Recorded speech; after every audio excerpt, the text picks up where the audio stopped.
Bom dia, bom dia. Já deu bom dia aí para a pessoa do teu lado? Já convidou ela para o churrasco depois do culto?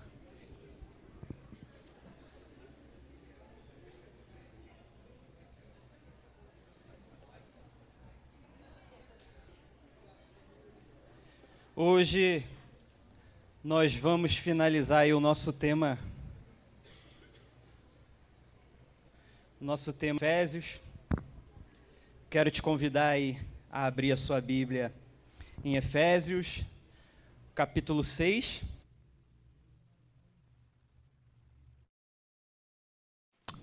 Hoje nós vamos ler aí do versículo 10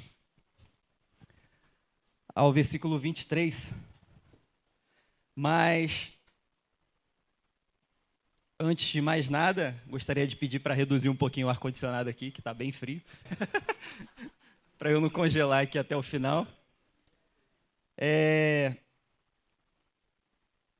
Esse texto que nós vamos falar hoje, eu não sei se foi, na verdade eu perguntei para o FIC, né? Se foi estratégico dele, porque nós vamos falar de guerra, e alguns irmãos aqui sabem que eu sou militar, mas por incrível que pareça, não foi proposital. E antes da gente entrar nesse texto, eu gostaria de fazer uma breve contextualização sobre esse livro de Efésios que tanto nós estudamos até aqui. Nós precisamos lembrar que a cidade de Efésios, ela tinha uma economia que estava em torno da parte religiosa. Havia um grande templo lá, o templo de Diana ou Artemis, né, como os gregos a chamavam. E esse templo ele era um templo muito grande. As dimensões do templo de Diana, ele tinha aproximadamente o tamanho do estádio do Mineirão, para você ter uma ideia. E agora você imagina isso naquele tempo, naquela época, em que as pessoas não tinham grandes construções em todo lugar dessas dimensões, né? E também nós precisamos lembrar, como está relatado para a gente lá no livro de Atos, no capítulo 19, que quando Paulo foi pregar aos Efésios, muitos se converteram e eles fizeram uma grande fogueira pública com os livros que eles utilizavam para estudar o ocultismo. E para nós termos uma ideia, eles queimaram materiais com valor aproximado a 137 anos de trabalho de uma pessoa. Era um valor inestimável para uma pessoa só. E também nós precisamos lembrar que Paulo, no momento que ele escreve essa carta aos Efésios, ele estava preso. Também gostaria de fazer uma breve passagem no que a gente já viu nesse livro de Efésios. Nós lembramos que nos 3 primeiros capítulos, nós falamos sobre os privilégios de sermos cristãos. Em que sentido? Os privilégios do fato de Deus ter predestinado pessoas desde a eternidade para a salvação. Nós também falamos do privilégio do que Cristo fez pela sua igreja de maneira eficaz, de uma vez por todas. E nós também falamos sobre o Espírito Santo ter nos alcançado pessoas de diversas nações, etnias e línguas, por meio da pregação do Evangelho, para que todos nós pudéssemos ser um, como a igreja do Senhor. E na sequência, a partir do capítulo 4, Paulo também vai trazer para a gente as responsabilidades de ser cristão. E aqui ele vai dizer sobre a necessidade da unidade dentro da igreja. Ele também vai falar sobre os dons espirituais e a sua utilização na edificação do corpo de Cristo. E na sequência, ele também vai falar sobre a necessidade de nós nos revestirmos de santidade, abrindo mão do nosso velho homem e nos revestindo de uma nova natureza, a natureza de Deus por meio do Espírito Santo. No capítulo 5 e início do capítulo 6, Paulo ele nos orienta a buscarmos uma vida cheia de santidade.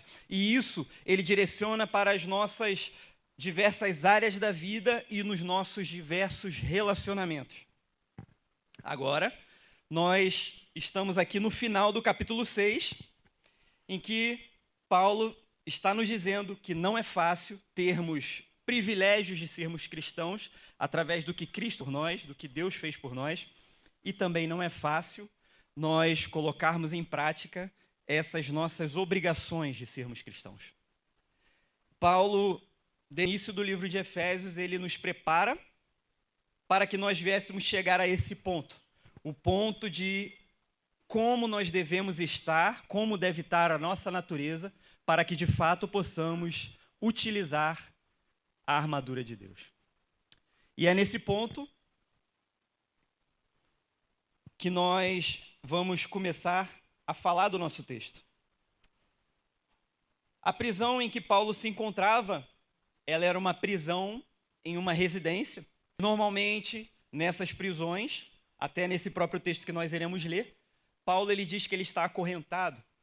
E nessas prisões residenciais, geralmente o prisioneiro ficava algemado ou acorrentado a um soldado da guarda pretoriana.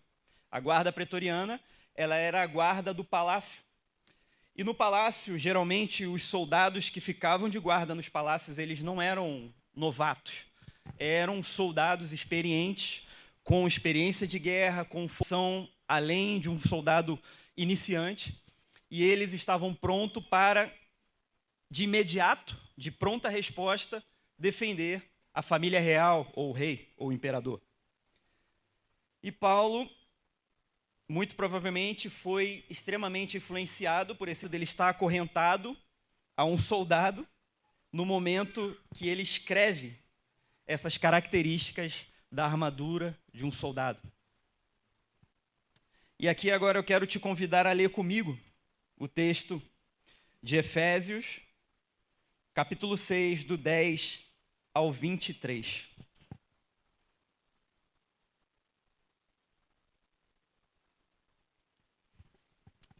Diz assim o texto: finalmente, fortaleçam-se no Senhor e no seu forte poder.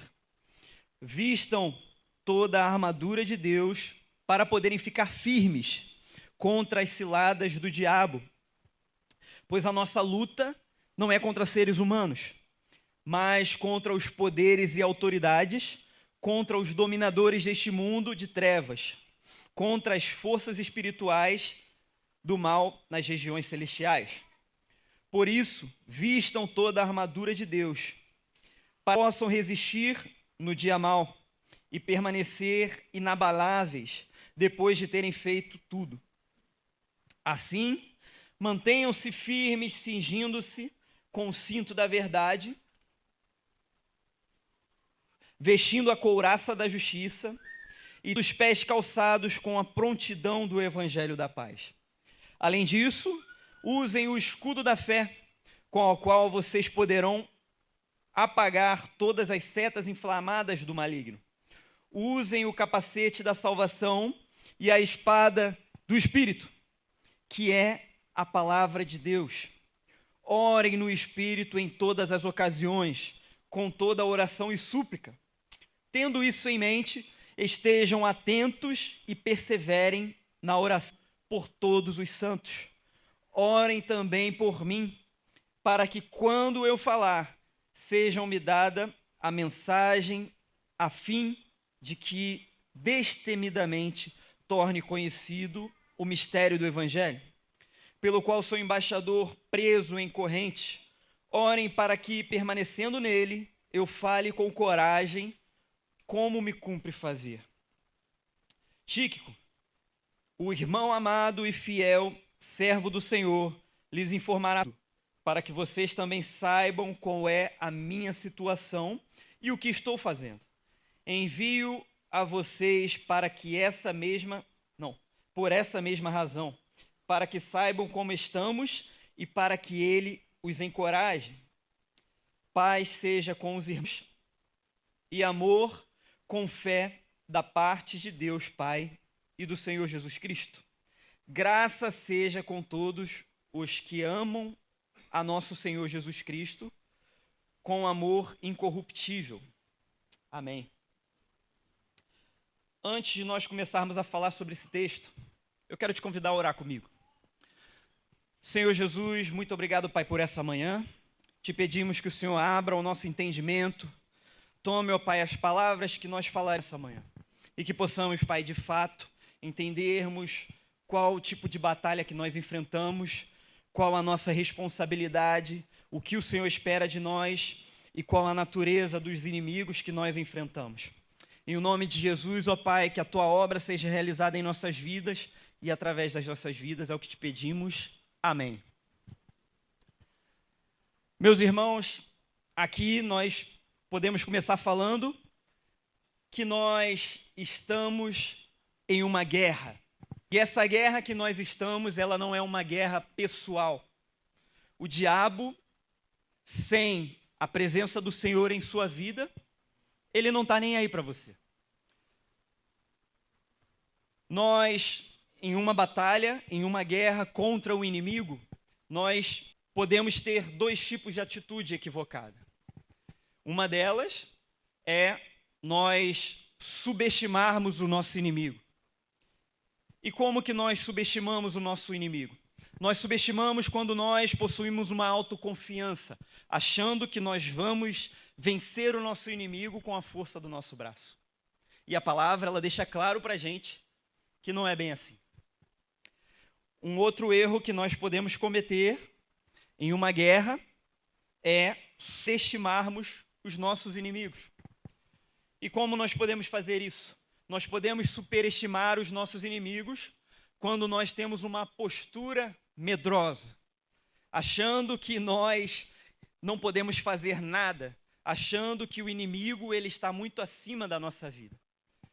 Eu não sei vocês, mas eu conheço alguns irmãos que quando chega numa esquina de uma rua e se depara com uma macumba feita ali, a pessoa dá a volta no quarteirão para não passar perto daquela macumba. E isso, para a gente pode soar engraçado, mas isso é terrível. Se uma macumba tem o poder de parar, né, a nossa fé, em quem nós temos crido? Quem tem sido o nosso general? E de fato, as estratégias que nós utilizamos na nossa guerra contra o inimigo são as estratégias do nosso general. Vocês já pararam para pensar quem é o nosso general? E qual a amplitude do seu poder e o seu conhecimento?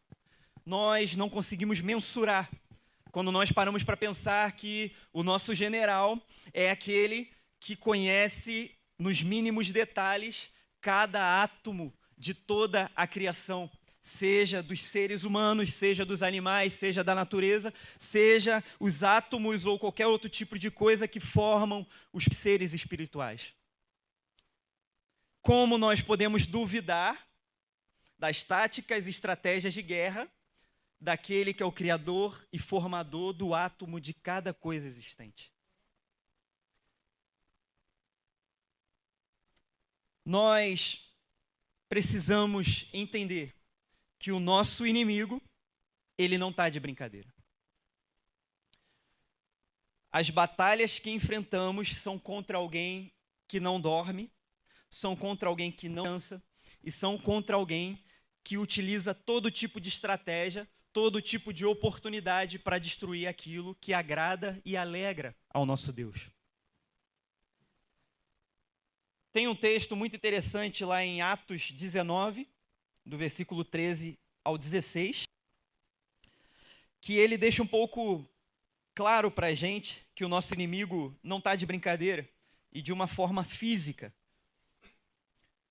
E os leitores originais dessa carta de Paulo aos Efésios, eles tinham muito bem o conhecimento dessa situação narrada em Atos 19. Que foi uma situação que marcou, e o próprio texto de Atos, ele diz que após essa situação, as pessoas de Efésios foram tomadas de temor e muitos se converteram. Lá em Atos 19, 13 ao 16 diz: alguns judeus que andavam expulsando espíritos malignos, tentaram invocar o nome do Senhor Jesus sobre os endemoniados, dizendo: em nome de Jesus, a quem Paulo prega, eu lhes ordeno que saiam. Os que estavam fazendo isso eram os 7 filhos de Seva, um dos chefes dos sacerdotes dos judeus. Um dia, o espírito maligno lhes respondeu: Jesus eu conheço, Paulo eu sei quem é, mas vocês quem são? Então, um endemoniado saltou sobre eles e os dominou, espancando-os com tamanha violência que eles fugiram da casa nus e feridos. O nosso inimigo não está de brincadeira. E de fato, quando nós falamos sobre os nossos inimigos, nós precisamos lembrar que eles possuem 3 características importantes. Os nossos inimigos, como a palavra nos narra, eles são poderosos. Quando nós falamos de poder, o poder ele pode ter uma conotação para o mal e para o bem. E no caso dos nossos inimigos, eles utilizam para o mal, todo tipo de poder para o mal. Os nossos inimigos também, a palavra nos diz que são seres malignos. E o que isso quer dizer? Isso quer dizer que são seres impiedosos, inescrupulosos, destruidores. Eles vão fazer de tudo da forma mais suja possível, da forma mais vergonhosa possível para nos atingir.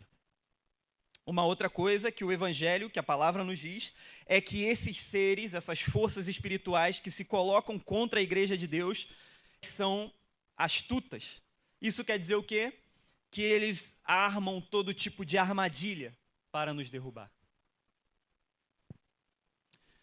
Nos versículos 10 e 11, Paulo ele expressa a perfeita combinação para que nós possamos enfrentar essas forças. E essa combinação adequada, ela vem da capacitação divina e também da cooperação humana. Da cooperação humana em que sentido? Nós temos uma responsabilidade na luta. Eu tenho certeza que muitos de nós, eu já ouvi isso diversas vezes, tenho certeza que vocês também, ouviram dizer sobre a igreja ser um grande hospital. Tenho certeza que a gente ouve isso, e isso é muito difundido hoje em dia. Mas eu te pergunto, qual é o texto, ou quais são os textos que são utilizados para embasar que a igreja é um grande hospital?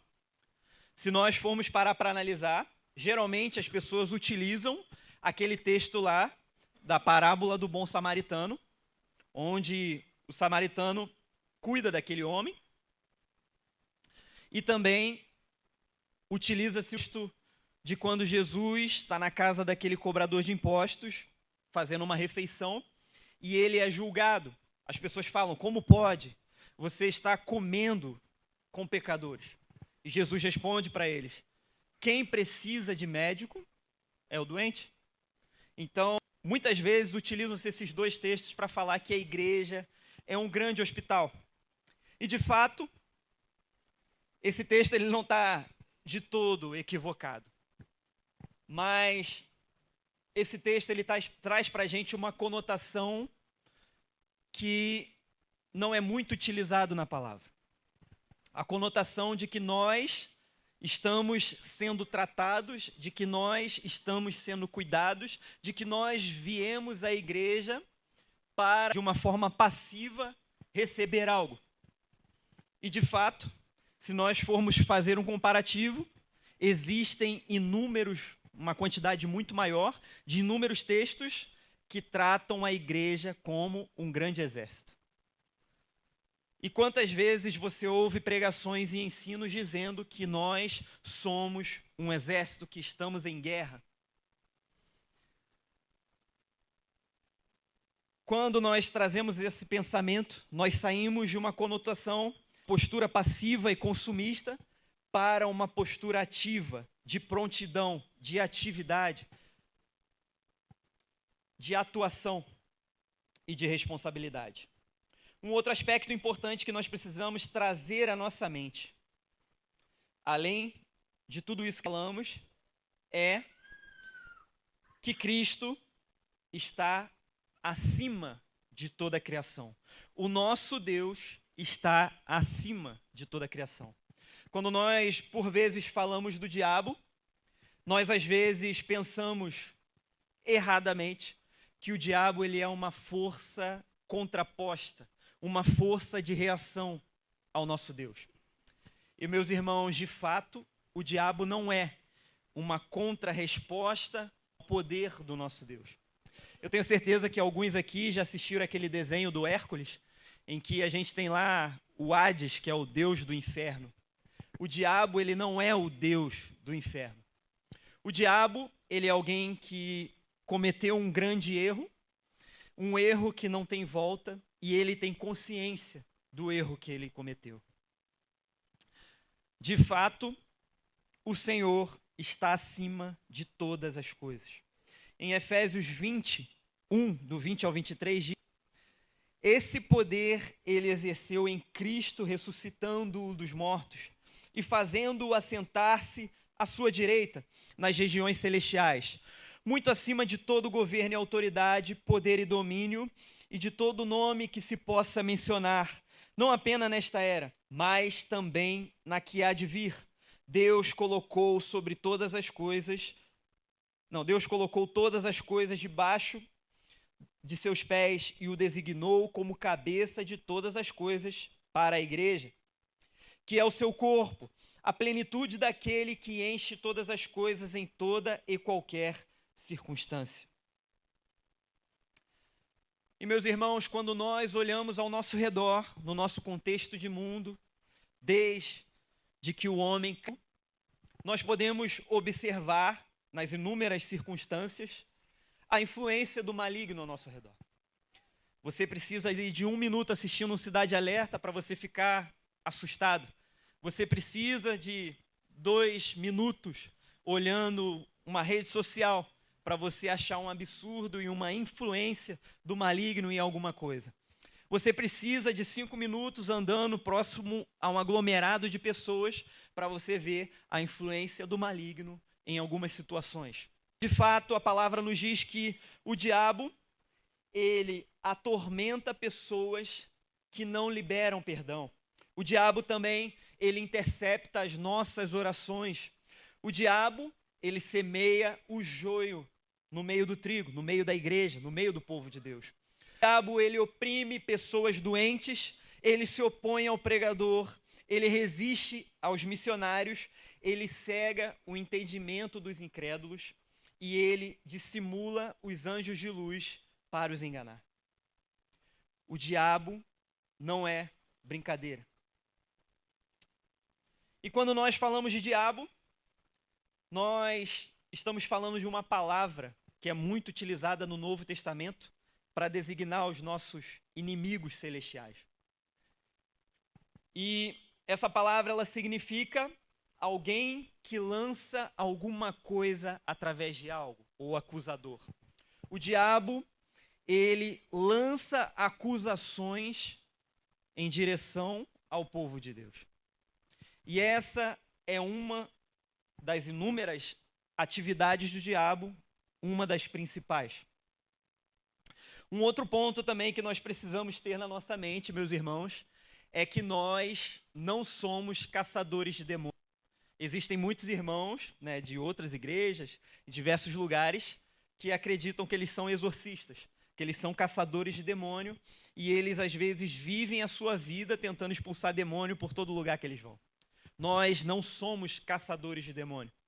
A realidade que a palavra nos traz é que nós somos como um exército que conquistou um território e que está, de fato, protegendo aquele território, resistindo naquele território. O diabo, ele perdeu, ele sabe que ele perdeu, ele tem consciência do futuro inevitável que ele e seus demônios terão, mas, apesar dele ter essa consciência, ele é alguém que vai fazer de tudo para causar o maior dano possível ao exército do Senhor. E nós precisamos estar muito espertos com relação a isso. Eu não sei se vocês têm conhecimento, mas muitos exércitos, ali na Segunda Guerra Mundial, hoje em dia ainda acontece isso, quando eles perdem uma batalha, perdem o seu território, às vezes por conta de algum tipo de riqueza, seja petróleo, algum tipo de mineral, eles, ao perderem essa batalha, eles dão um jeito de destruir tudo aquilo pelo qual eles foram derrotados. Ou seja, alguns poços de petróleo, como aconteceu na Síria, no Iraque, às vezes eles pegam e tacam fogo nos seus poços de petróleo para que o exército vitorioso não possa usufruir daqueles benefícios. E é mais ou menos isso que o diabo faz com o exército do Senhor. Ele perdeu aquele território, nós estamos no território resistindo, e ele vai fazer de tudo para destruir tudo aquilo que possa nos beneficiar e tudo aquilo que possa ser útil para o Senhor.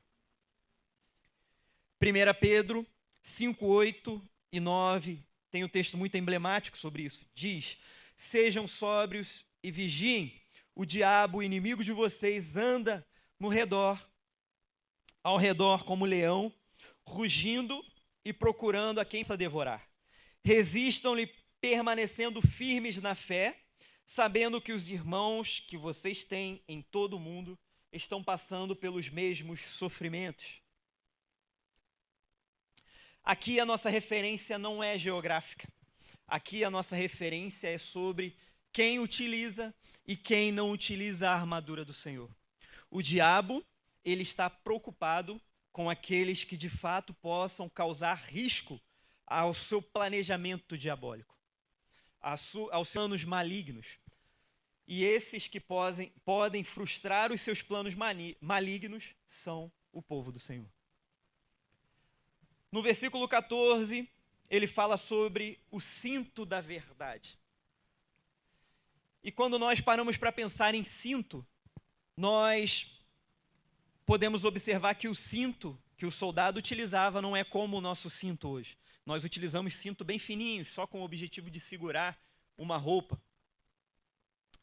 E quando Paulo está falando de cinto aqui, o tipo de cinto que aqueles soldados utilizavam, eles eram cintos mais largos, que eles eram utilizados com algumas finalidades. Geralmente eles eram feitos de couro e o objetivo desse cinto era trazer firmeza, estabilidade.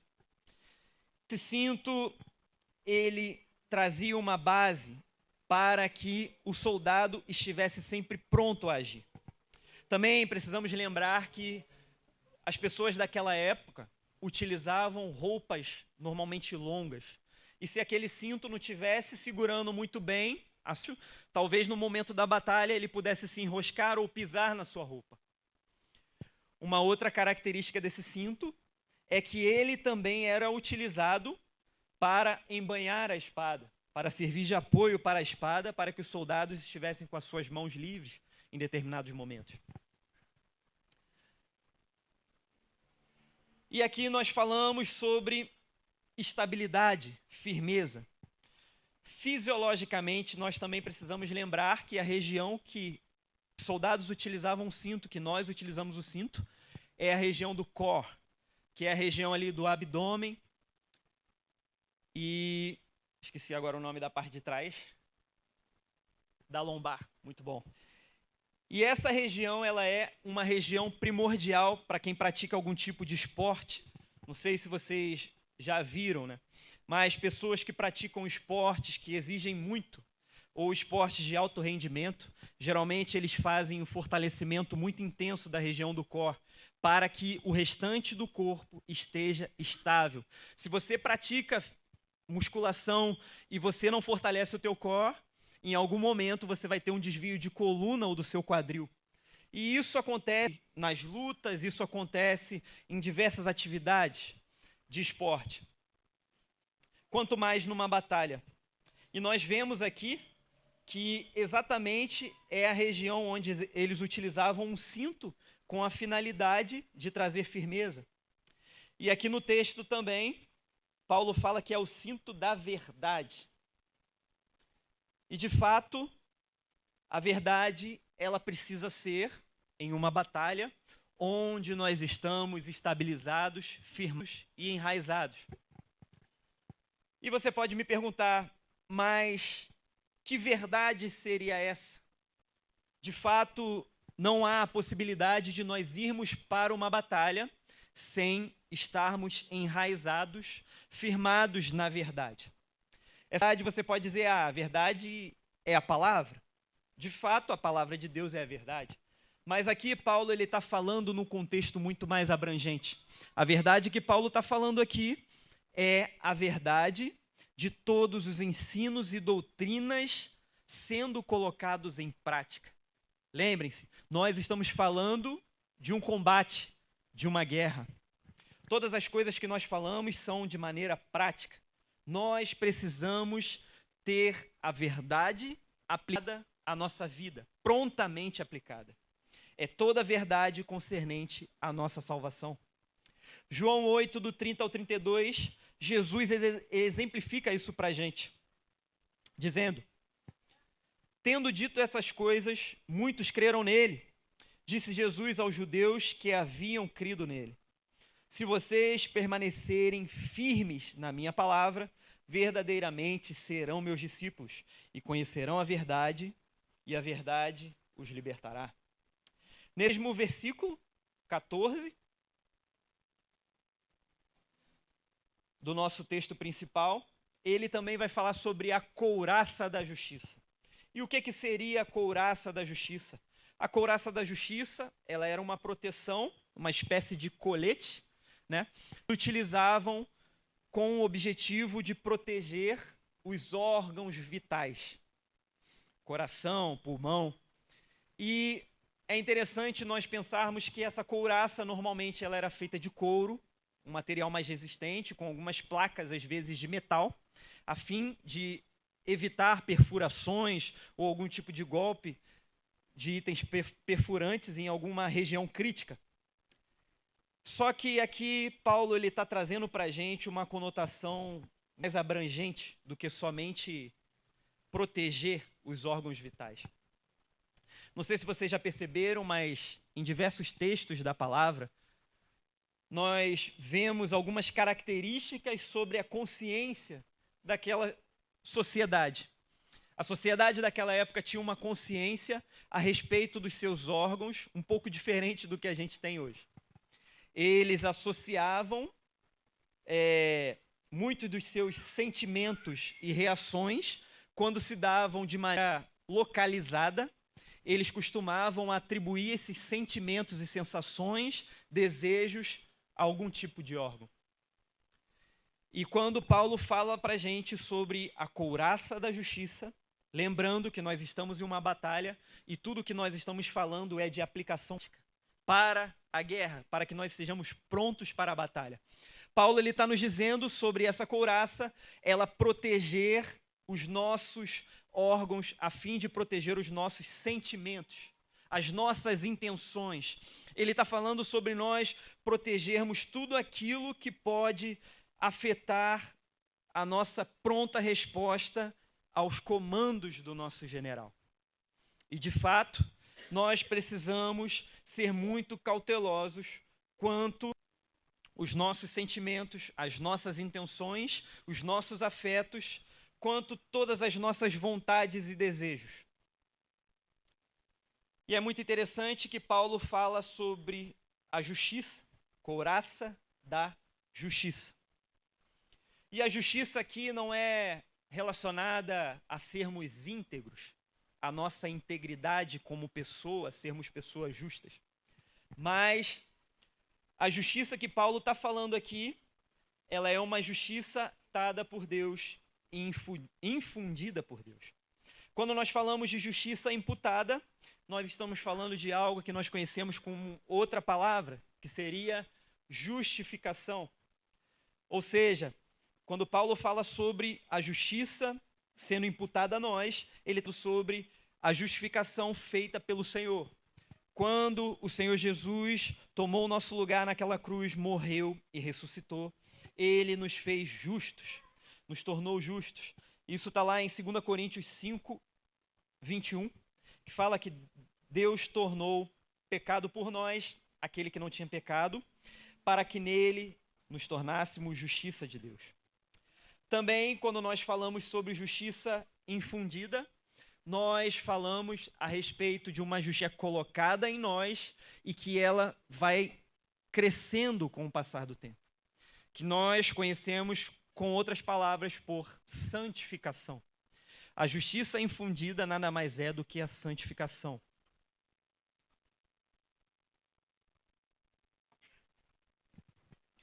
Lá em Filipenses 2, do 12 ao 3, o texto nos demonstra muito bem isso. Diz assim: assim, meus amados, como sempre vocês obedeceram, não apenas em presença, porém, muito mais agora, em minha ausência, ponham em ação a salvação de vocês com temor e tremor, pois Deus é quem efetua em vocês tanto querer quanto realizar, de acordo com a boa vontade dele. Seguindo o texto principal, Paulo vai falar para a gente sobre termos os pés calçados com a prontidão do Evangelho da Paz. E aqui, quando falamos de calçado, nós falamos sobre equilíbrio, sobre firmeza, sobre ter uma boa base para o combate. Dr. Martyn Lloyd-Jones, ele fala uma coisa muito interessante. Ele diz que nada é mais importante na vida do cristão do que o equilíbrio. Muitos dos nossos problemas na igreja, na nossa vida pessoal, se dão por conta de uma falta de equilíbrio.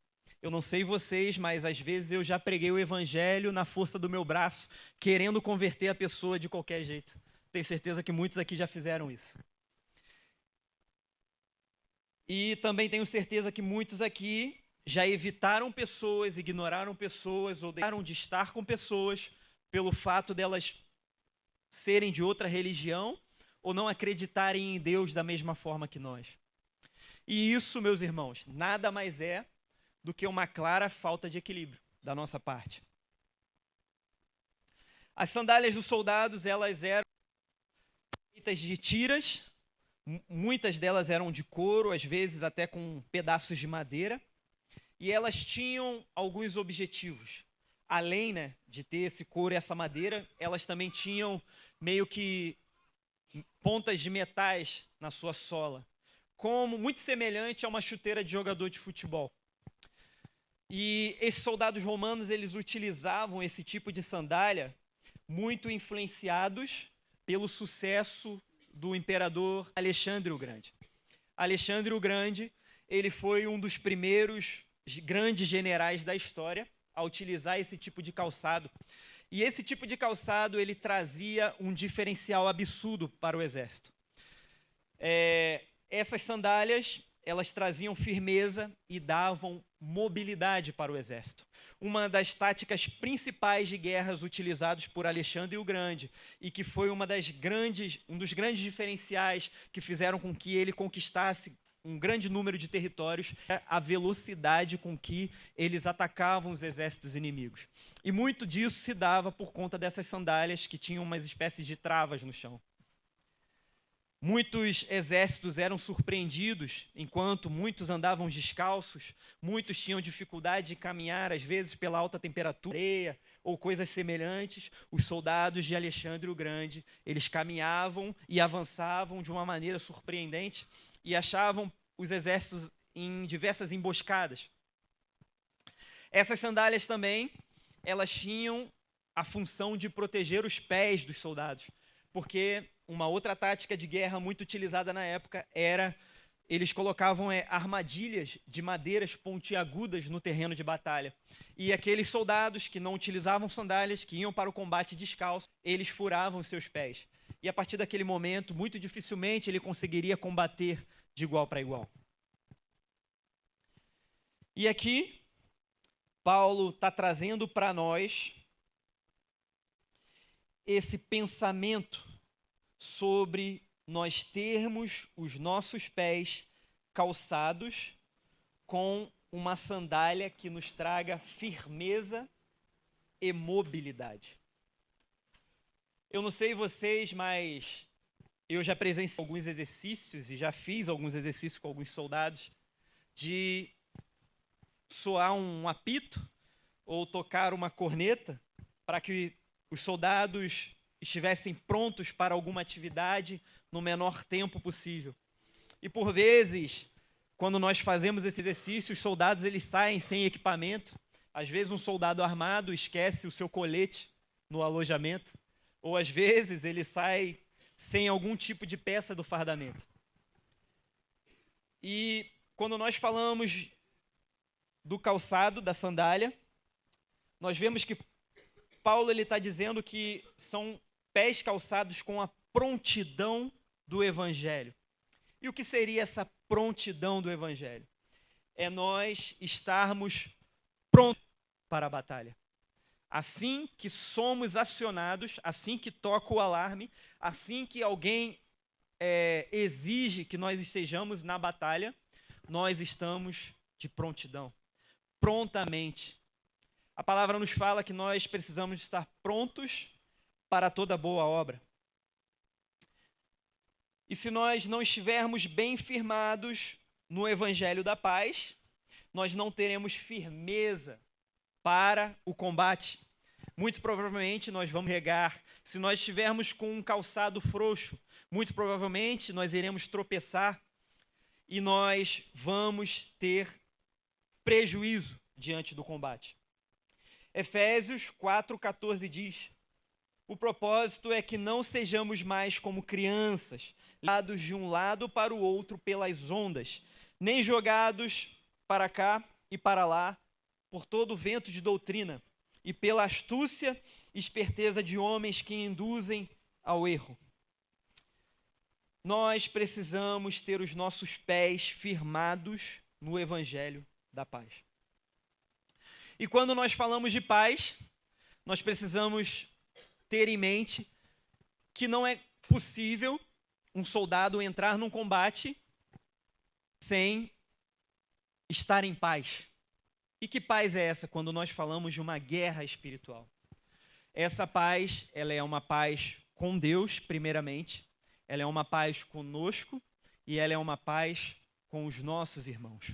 Quando nós falamos de paz com Deus, meus irmãos, quando nós não estamos no Senhor, nós não temos paz com Deus. Isso, de fato, nós somos como inimigos do Senhor. Em Romanos 5, do 1 ao 2, diz: tendo sido justificados pela fé, temos paz com Deus, por nosso Senhor Jesus Cristo, por meio de quem obtivemos acesso pela fé, e esta graça na qual agora estamos firmes e nos gloriamos na esperança da glória de Deus. Nós também, quando vamos para a batalha, nós precisamos estar muito bem resolvidos. Nós precisamos ter paz conosco, paz no nosso interior. Lá em Filipenses 4,6 diz: não andem ansiosos por coisa alguma, mas em tudo, pela oração e súplicas e com ações de graça, apresente seus pedidos a Deus. E a paz de Deus, que excede todo o entendimento, guardará o coração e a mente de vocês em Cristo Jesus. Se nós não temos paz conosco, muito provavelmente o nosso coração e a nossa mente estarão dispersos. Meus irmãos, e como é terrível você, diante de um inimigo que está querendo ceifar a tua vida, você está pensando nos seus problemas pessoais. Vocês entendem isso? A nossa batalha, ela não é pessoal. Nós fazemos parte de um grande exército que luta daqui para a eternidade. Por fim, nós precisamos ter paz com o nosso irmão. É interessante aquele texto em que falam que Jesus está expulsando demônios, né, pelo poder de Beelzebub. E Jesus, ele nos ensina, cara, que nenhum exército dividido subsiste. E de fato, se nós estamos numa batalha, nós não lutamos sozinhos. Em 1 Tessalonicenses 5,13 diz: tenhamos na mais alta estima com amor por causa do trabalho deles. Vivam em paz uns com os outros. Seguindo no nosso texto, nós vamos falar sobre o escudo da fé. E esse escudo, Paulo ele dá mais uma característica. Além de falar para nós utilizarmos o escudo da fé, ele também diz que esse escudo ele é utilizado para apagar as setas inflamadas do maligno. E quando nós falamos sobre escudo, talvez venha na sua mente o escudo do Capitão América, né? Aquele escudo pequenininho ou algum outro escudo menor. Mas, de fato, os escudos utilizados naquela época, que serviam para defender flechas inflamadas, eram escudos muito mais próximos de portas de madeira, como nós temos hoje. Eram escudos grandes, que cobriam todo o corpo. E esses escudos, geralmente, eles eram feitos de madeira, com pedaços de metal, e recobertos por material que não propagava o fogo, né? De materiais que eram à prova de fogo.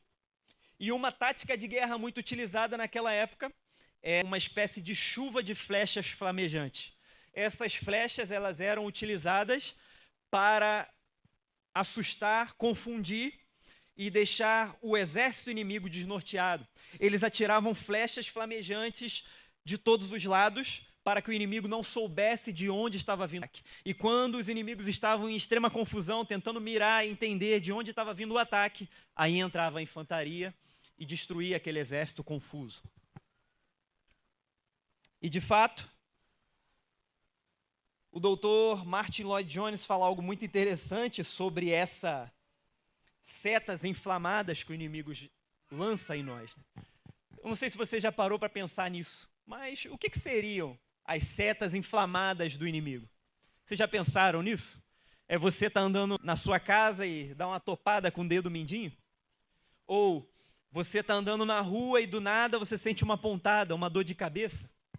Meus irmãos, não necessariamente é isso. Pode vir a ser em algum momento, mas quando nós falamos de setas inflamadas do inimigo, nós estamos falando sobre algo muito mais profundo e espiritual, principalmente.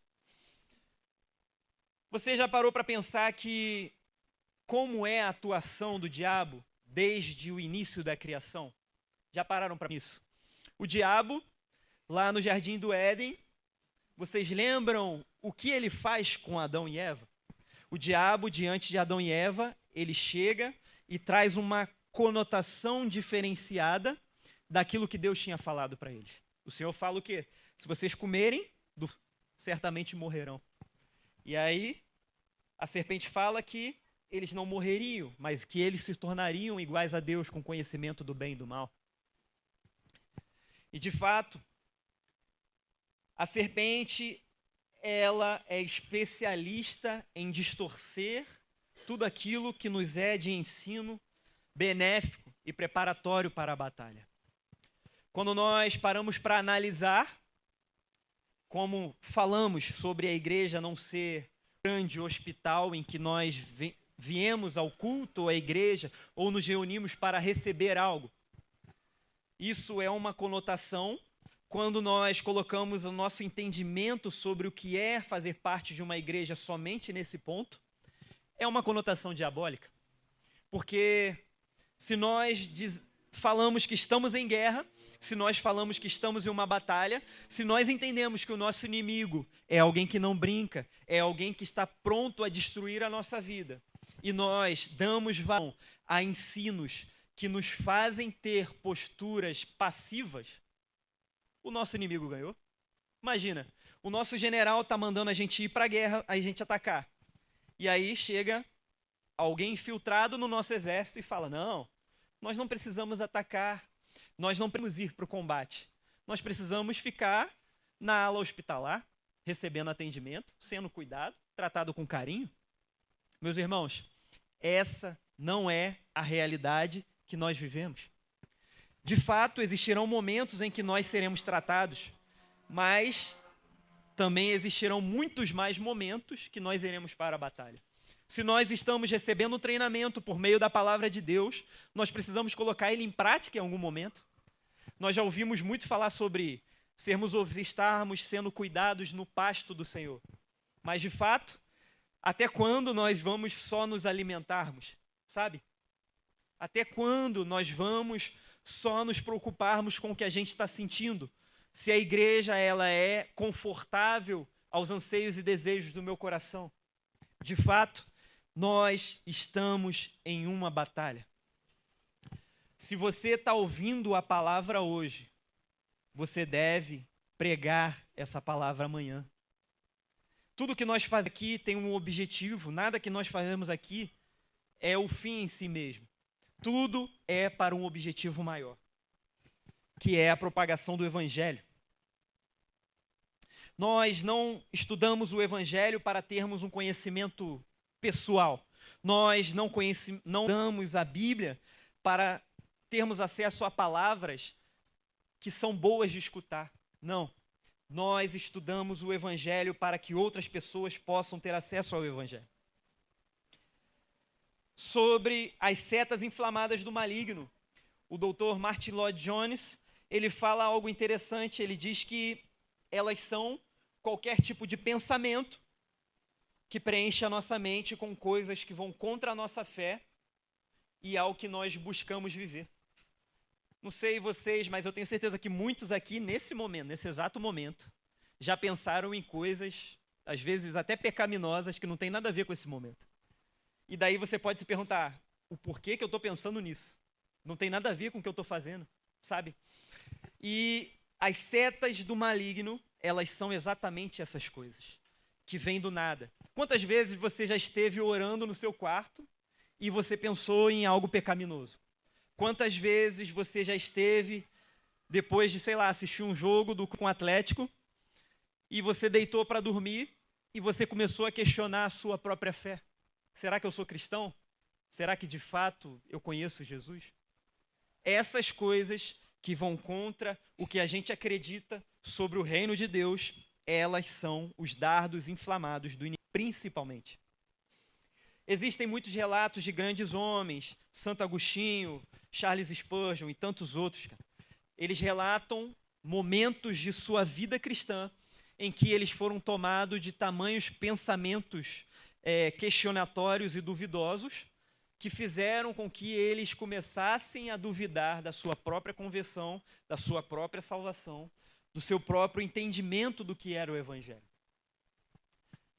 E isso é terrível, porque frente a uma batalha, quando você duvida se a tua tática vai dar certa, quem é o seu general, se você realmente tem a vitória, você vai ser derrotado e subjugado por aquele inimigo.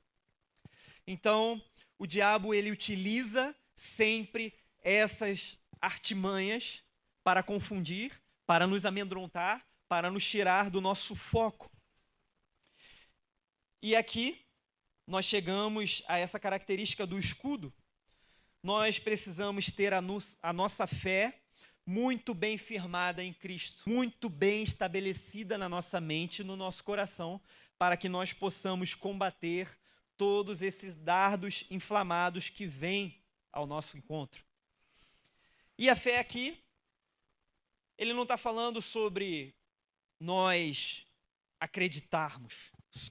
Como eu falei, todas as características que Paulo traz aqui são relacionadas a uma guerra. Então, a fé nesse contexto, ela tem um contexto prático. E o que seria a fé? A fé é a nossa capacidade de aplicar rapidamente aquilo que nós cremos. Diante de um ataque do maligno, uma seta, aquilo que vai nos fazer duvidar do que nós somos, da nossa salvação, daquilo que nós cremos, nós temos que ter prontamente uma fé que nos dê capacidade de reagir automaticamente, instantaneamente. Em 1 João 5,4 diz: o que é nascido de Deus vence o mundo, e esta é a vitória que vence o mundo, a nossa fé. O uso do escudo da fé, quando nós falamos de fé, ele traz a gente um entendimento de que a nossa fé é algo gerado em nós, é algo que nos faz ser totalmente dependentes do Deus Pai, do Deus Filho e do Deus Espírito Santo. Significa que nós precisamos ter todas essas coisas relacionadas ao entendimento de quem é Deus para nós, o que Deus fez por nós e tudo aquilo que nós ainda iremos viver juntos com o nosso Deus, a nossa salvação, o nosso futuro glorioso com o Senhor na eternidade, deve estar muito bem estabelecido na nossa mente, pois o Senhor nos faz mais do que vencedores. Na sequência, ele fala sobre o capacete da salvação. E o capacete utilizado pelo soldado romano, ele era feito geralmente de couro também, e ele possuía algumas partes de metal. Ele era de metal, geralmente revestido por couro. E na parte de cima desse capacete vinha geralmente para ornamentação. E o capacete aqui é algo que nós colocamos na cabeça. E quando Paulo ele associa o capacete à salvação, mais uma vez, ele traz essa ideia de que nós precisamos ter clareza e certeza sobre a nossa salvação. Nós precisamos ter convicção da nossa identidade como filhos de Deus. Nós precisamos ter cuidado da nossa mente. Não sei se você já percebeu, mas a maioria das vezes, ou todas as vezes em que nós pecamos, o nosso pecado começa na nossa mente. Lembra da história de Davi? Davi observava a mulher do irmão que eu falo, o irmão em Cristo, né? Aquele irmão, Urias, e de longe surgiam muitas coisas na mente de Davi. E aquilo foi criando raiz no coração de Davi, até que Davi fez tudo errado. Só de observar ele já estava errado. Mas, além dele observar, ele ainda colocou todas aquelas coisas em prática de uma maneira extremamente danosa e absurda para um rei.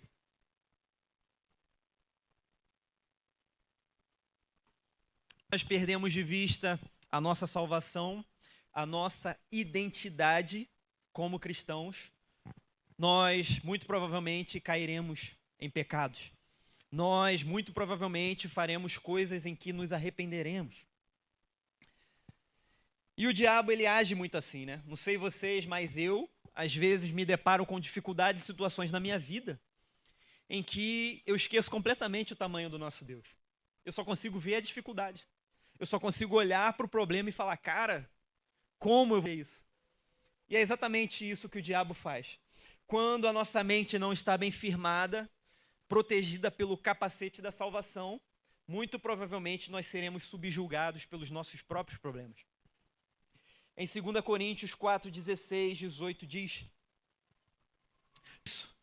não desanimamos, embora exteriormente estejamos a desgastar-nos, interiormente estamos sendo renovados dia após dia, pois os nossos sofrimentos leves e momentâneos estão produzindo para nós uma glória eterna que pesa mais do que todos eles. Assim, fixamos os olhos não naquilo que se vê, mas o que não se vê é eterno. A partir do momento que nós temos convicção da nossa salvação, nós passamos a estar prontos, dispostos para entrar no combate. No mesmo versículo do texto principal que nós estamos lendo, Paulo ele vai falar sobre a espada do Espírito, que é a palavra de Deus. E aqui, quando nós falamos de espada, nós temos 3 características de uma espada. A espada de Deus, ela é utilizada para a defesa de ataques específicos. Não sei se vocês já observaram em desenhos ou filmes de guerra, que às vezes um soldado amigo vai aplicar um golpe e o soldado ele pega e se defende com a própria espada. Esses golpes específicos podem ser defendidos por meio da própria espada. Talvez não através do escudo, mas com a própria espada. Uma outra forma de defesa que a espada nos permite numa batalha é que ela mantém o inimigo afastado de nós. Se nós não tivermos nenhuma espada, o inimigo ele vai colar em nós. Mas se nós tivermos uma espada, nós conseguiremos ter uma certa distância do nosso inimigo. E uma outra característica que a espada tem é o próprio ataque. A espada, ela é um instrumento de ataque. A gente vê isso lá em Tiago 4, 7. Ele diz, resistam ao diabo e ele fugirá de vós. O diabo ele só vai fugir se nós tivermos aplicado um golpe nele. Se você só se defender, ele não vai fugir. Mas se você realmente aplicar um golpe, ele fugirá. E nós resistimos ao diabo, atacando por meio da palavra de Deus. E é muito interessante quando nós olhamos para o ministério de Jesus. Jesus, por diversas vezes, utiliza o próprio evangelho como uma forma de ataque àqueles que estão tentando atacá-lo. E, diante disso, nós precisamos lembrar que a palavra de Deus é algo de suma importância na vida do cristão. Nós precisamos memorizar a palavra de Deus. Nós precisamos ter a palavra de Deus enraizada no nosso ser, no nosso dia a dia. Por meio da palavra de Deus, nós conseguimos medir as nossas atitudes. Por meio da palavra de Deus, nós conseguimos desfazer falsos ensinos. Por meio da palavra de Deus, nós conseguimos defender o Evangelho. Nós precisamos dominar os ensinos da Bíblia. Precisamos nos dedicar continuamente, diariamente, a todo momento, para que estejamos preparados para toda boa obra. E é interessante nós pensarmos que o diabo vai atacar pessoas que estão entregues à sua vontade.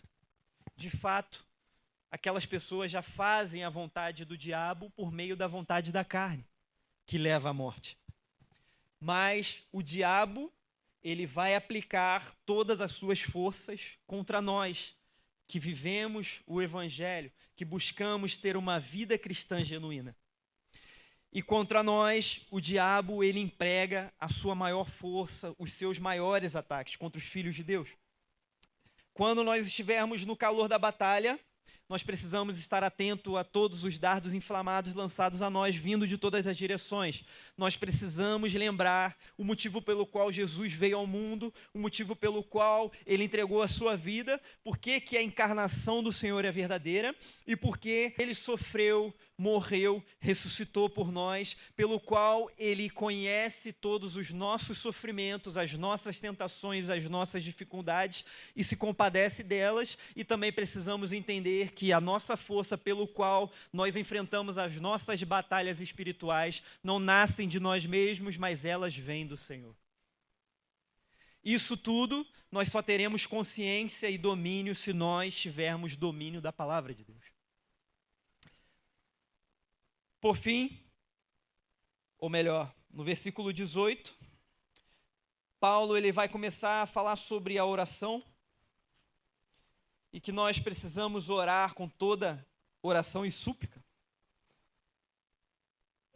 Nós precisamos perseverar na oração por nós e por todos os nossos irmãos. E isso significa o quê? Que não basta nós colocarmos a armadura do Senhor. Nós também precisamos ter comunhão. Imagina você ir para uma batalha com uma armadura, sendo que você não está nem aí para o que o seu general está te dizendo. Sendo que você não está nem aí para as ordens e táticas e estratégias de guerra que o general traçou para aquela batalha. Além de ter o conhecimento, nós precisamos ter comunhão com Deus. Mais uma vez, o Dr. Martyn Lloyd-Jones ele fala algo interessante. Ele diz que o conhecimento é de pouco valor se lhe falta comunhão com Deus. Meus irmãos, não existe motivo para nós nos enchermos de conhecimento se nós não temos comunhão com Deus. Não existe motivo para nós estudarmos infinitos livros, infinitas vezes a Bíblia, se nós não buscamos ter comunhão com Deus. A vida cristã, ela não é feita somente de conhecimento bíblico. É lógico, isso é primordial. Mas ela também é feita de oração, ela também é feita de jejum. O próprio Jesus fala que existem batalhas que nós só venceremos com jejum e oração. Então, nós não podemos achar que somente por conhecermos ou termos gravado um versículo ou outro, nós estaremos prontos para enfrentar as batalhas contra o diabo. Na sequência do texto, Paulo ele diz, ele pede oração por ele para que ele esteja sempre pronto a pregar o evangelho, a ministrar o evangelho, a estar sempre pronto a falar no momento em que for necessário. E aqui ele deixa claro para nós que nós não lutamos sozinhos, que nós precisamos orar uns pelos outros, que a nossa batalha é vencida em comunidade. Que a nossa batalha, não sei se vocês já viram filmes de guerra, às vezes a gente está numa luta e aí toma um golpe, aí tem o companheiro do lado que nos ajuda, às vezes nos leva até para a ala hospitalar para sermos tratados. E uma batalha é isso. A batalha que nós enfrentamos não é nossa e não individual, ela é em grupo. Nós fazemos parte de um exército, de um corpo. Paulo também, nesse finalzinho do texto, no versículo 21, ele diz que enviaria Tíquico. E ele diz, mais uma vez, de uma maneira incrível para nos fazer aprender, né? Ele diz que estava acorrentado, e na sequência ele fala que enviaria Tíquico para que contasse a eles tudo o que estava se passando, e além de contar tudo o que estava se passando, ele tinha uma preocupação, que era a de encorajá-los a continuar. E de fato, Paulo demonstra para nós que, apesar de estar sofrendo, apesar de estar preso, nada disso era um real sofrimento diante da expansão do reino de Deus, ou a perseguição, ou a batalha espiritual que a igreja de Cristo sofre. Paulo, ele não estava preocupado consigo, mas ele estava preocupado com a pregação e propagação do evangelho. A gente vê quando ele pede oração, a oração dele é para que mesmo estando preso, ele consiga pregar o evangelho. E se a gente for ver lá no livro de Filipenses, quando Paulo vai saudar a igreja de Filipenses, ele fala que, além dele estar saudando, os irmãos da casa de Roma também estavam saudando. Ou seja, muitas pessoas se converteram dentro da casa de Roma, onde ele estava preso. E finalizando, Paulo, ele cumprimenta os irmãos mais uma vez, com 2 cumprimentos. Ele diz, paz seja com os irmãos, referindo-se aos judeus, né, que era o cumprimento natural dos judeus, shalom. Ele fala o amor com fé da parte de Deus, o Pai, nosso Senhor Jesus Cristo. E ele também cumprimenta no 24, graça seja com todos, que é se referindo aos gregos, que cumprimentavam-se uns aos outros, dizendo, tipo uma palavra cumprimento, tipo saudação, uma palavra nesse sentido, que era muito semelhante à palavra graça. E por fim, eu gostaria de trazer o ponto de que, apesar, né, de toda essa batalha, apesar de por vezes sofrermos golpes diretos que podem parecer pessoais, podem parecer individuais, podem parecer que é por causa de algo que nós fizemos. Nós precisamos sempre ter em mente que os golpes que nós sofremos é por causa de Cristo. Se você não quer fazer parte de uma batalha, você precisa abrir mão de Cristo. Se você ama o Senhor Jesus e entende que é impossível viver nesse mundo sem Cristo, que é impossível ter vida de verdade sem Cristo, meu irmão, seja bem-vindo ao exército de Cristo. Somos todos soldados, municiados, treinados e mantidos pelo nosso Senhor. Antes de finalizar, eu gostaria de ler o texto de Mateus, no capítulo 4, do 1 ao 11, que é o momento em que Jesus é levado ao deserto e tentado pelo diabo. Mateus 4, do 1 ao 11, diz: Em seguida, Jesus foi levado pelo Espírito ao deserto para ser tentado pelo diabo. Depois de jejuar 40 dias e 40 noites, teve fome. O tentador aproximou-se dele e disse: Se és o Filho de Deus, ordena que estas pedras se transformem em pães. Jesus respondeu: Está escrito, nem só de pão viverá o homem, mas de toda palavra que procede da boca de Deus. Esse texto que Jesus cita, Deuteronômio 8:3. Então o diabo o levou à cidade santa, colocou-o na parte mais alta do templo e lhe disse: Se és o Filho de Deus, joga-te daqui para baixo, pois está escrito, ele dará ordem aos anjos dele a seu respeito, e com as mãos eles o segurarão, para que você não tropece em alguma pedra. Isso está em Salmos 91, do 11 ao 12. Então Jesus respondeu: Também está escrito, não ponha à prova o Senhor, o seu Deus, que está em Deuteronômio 6,16. Depois o diabo o levou a um monte muito alto e mostrou-lhe todos os reinos do mundo e a glória deles. Ele disse: tudo isto te darei se prostrado me adorares.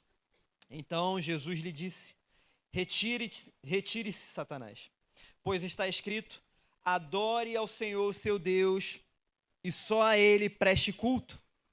Assim, o diabo deixou e imediatamente os anjos vieram e o serviram. Olha como é incrível Jesus fazendo uso da espada do Espírito, que é a palavra de Deus. Num combate direto com o diabo, ele se deu com a própria palavra. E, meus irmãos, como há a necessidade de nós termos a palavra de Deus como algo de extremo valor.